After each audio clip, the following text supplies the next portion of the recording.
Dos. Hola, en este video se presentan 6 de las corrientes del pensamiento económico. A través de estas escuelas analizaremos cómo explican el origen de la riqueza, la forma en la que se determinan los precios y su importancia dentro de la evolución del pensamiento económico. Estas escuelas son la escuela de los mercantilistas, de los fisiócratas, los clásicos, los marginalistas, los neoclásicos y los neoliberales. Comencemos con el mercantilismo. El mercantilismo fue una corriente económica que se desarrolló entre los siglos XVI y XVIII, principalmente en Europa. Esta escuela sostenía que que la riqueza de una nación dependía de la acumulación de metales preciosos y de mantener una balanza comercial favorable. Entre sus principales representantes se encuentra Thomas Moore, que fue un economista inglés, que sostenía que la riqueza de un país dependía de exportar más de lo que se importaba, logrando así una balanza comercial favorable. También tenemos a Jean-Baptiste Colbert, que fue un ministro de Finanzas de Francia, que impulsó políticas económicas basadas en la fuerte intervención del Estado para proteger la industria nacional y regular el comercio y fortalecer el poder económico del país. Y también tenemos a Antonio Serra, que es de Nápoles. Él realiza un breve tratado de las causas que pueden hacer abundar de oro y plata a los reinos que pues no tenían minas. En esta corriente, el precio de las mercancías no se determina libremente por el mercado. Como ya mencioné, este se regula por el Estado con el objetivo de fortalecer la economía nacional. Para ellos, la riqueza proviene, como ya mencioné, de los metales y para ellos la pobreza es cuando un país o una nación exporta, no, importa más de lo que exporta.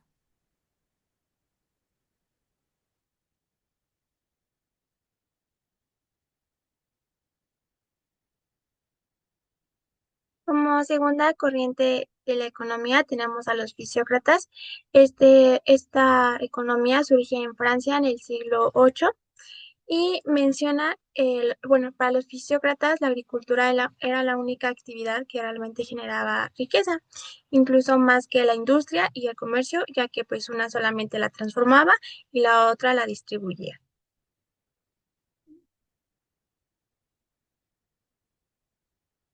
Bueno, como autores tenemos a tres, pero el principal fue Francis Kensay en Francia.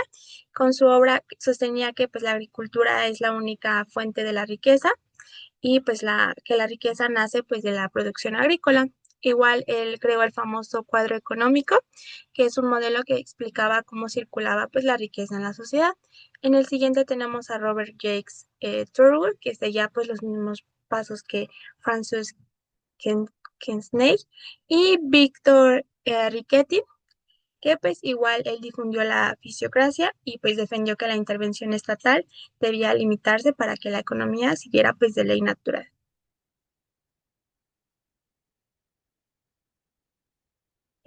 ¿Cómo se explicaba el precio? Bueno, para los fisiócratas se determinaba pues por la productividad de tierra y pues los costos de la producción agrícola. Se dieron diferentes aportaciones, como lo son el valor de un bien, viene de su capacidad de generar un producto. La agricultura tiene más valor neto porque se produce más de lo que se consume.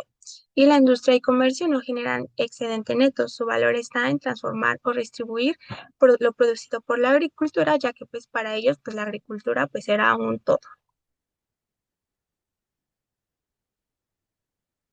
Bueno, como siguiente tenemos la economía clásica. La economía clásica surge en los siglos XVIII y XIX, justamente en plena revolución industrial. Entonces, pues esto consolidó muchísimo más la economía. Ellos mencionan, pues con la producción y pues el comercio pues crecen rápidamente. La economía clásica menciona, ay, la economía clásica constituye la base doctrinal del liberalismo económico y sostiene y del sistema capitalista. Para ellos, más que nada, se encontraba un equilibrio mientras el Estado pues no influyera tanto pues en el mercado, así como los neoliberales.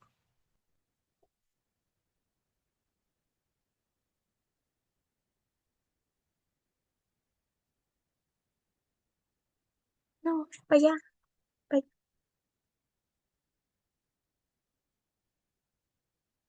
Es que se está retrocediendo.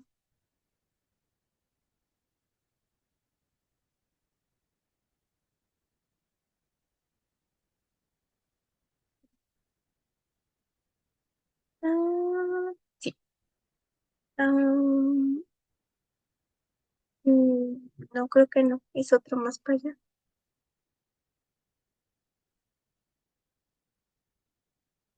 Ajá, ah, caray.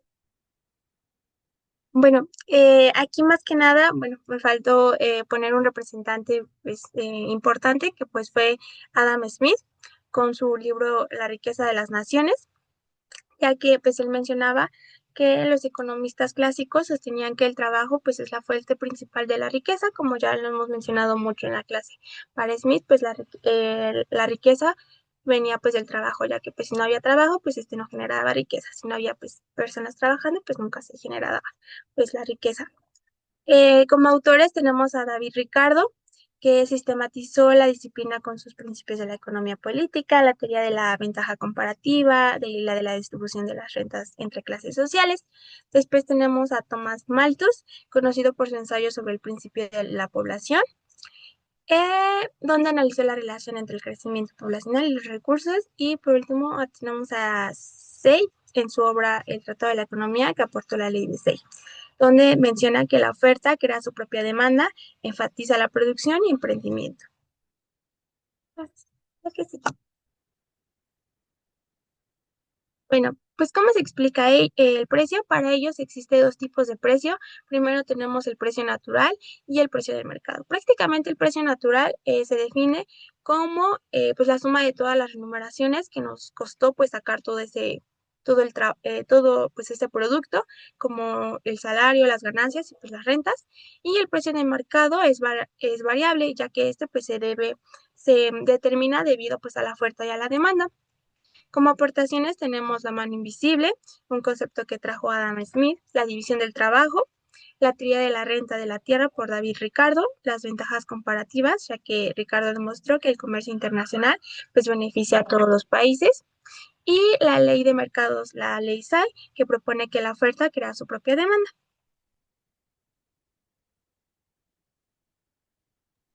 Muy bien, pasemos al marginalismo. El marginalismo surge en la segunda mitad del siglo XIX y representa un cambio importante en la teoría económica. Uno de sus principales autores fue William Stanley Gibbons, de Reino Unido, quien explicó que el valor de los bienes depende de la utilidad marginal, es decir, de la satisfacción adicional que un bien proporciona al consumidor, o sea, de qué tan contentos están con el producto. Por su parte, también está Karl Menger, fundador de la escuela austriaca, que desarrolló la idea del valor subjetivo. Eh, a él afirmaba que los bienes no tienen un valor fijo, sino que este depende de las necesidades y preferencias individuales. Finalmente, tenemos a Leon Walras, que él aportó el análisis matemático al estudio económico, introduciendo el concepto de equilibrio general, que explica cómo los precios se ajustan cuando la oferta y la demanda se igualan en todos los mercados.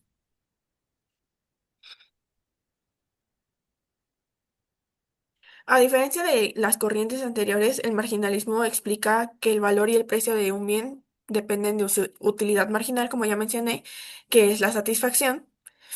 Y es la satisfacción adicional que obtiene el consumidor al consumir una unidad más de ese bien. Esta escuela realizó importantes aportaciones a la economía al introducir el análisis del comportamiento individual y el valor subjetivo, sentando las bases de la microeconomía moderna y del estudio de la oferta y la demanda desde la perspectiva del consumidor. Para ellos, la pobreza se relacionaba con la escasez y baja satisfacción de las necesidades.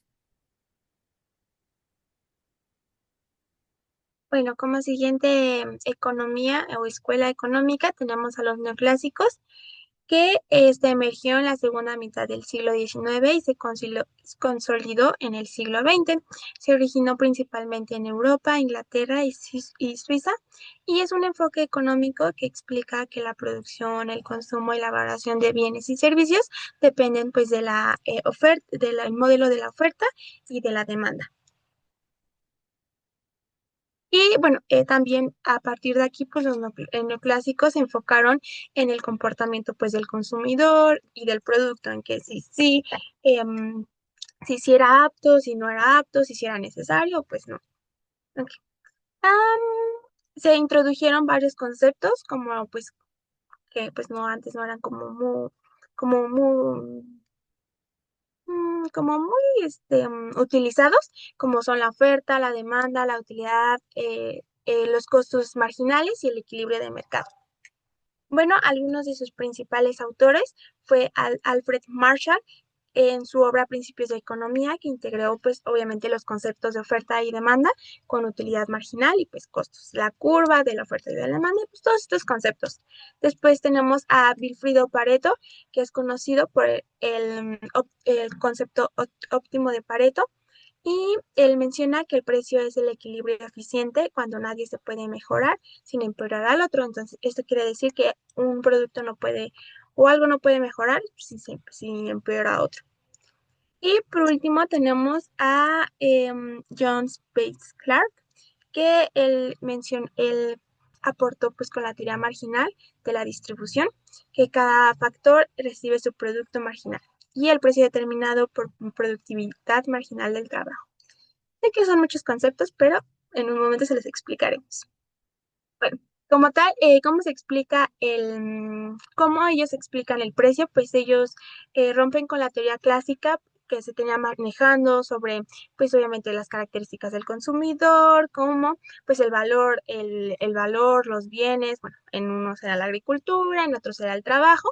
Aquí más que nada, pues propone conceptos nuevos. Como primer concepto nuevo tenemos la utilidad marginal, que el precio no depende del costo de producción, sino de la percepción que el consumidor le da o pues de la utilidad que el consumidor le da. Después, como segundo concepto, tenemos el equilibrio, que el precio se determina en la intersección de curvas entre la oferta y la demanda, donde el mercado se limpia y pues se estabiliza. Ya obviamente, pues actualmente conocemos todos estos conceptos. Y por último, tenemos los factores de producción, que los precios de los factores como salarios se determinan de forma análoga de los bienes finales, basándose en su productividad marginal. Como parte de sus aportaciones, pues tenemos el marginalismo, la matematización, la teoría subjetiva del valor y la formalización matemática. Aquí pues utilizaron bastantes conceptos que actualmente pues ya hemos visto mucho en clase.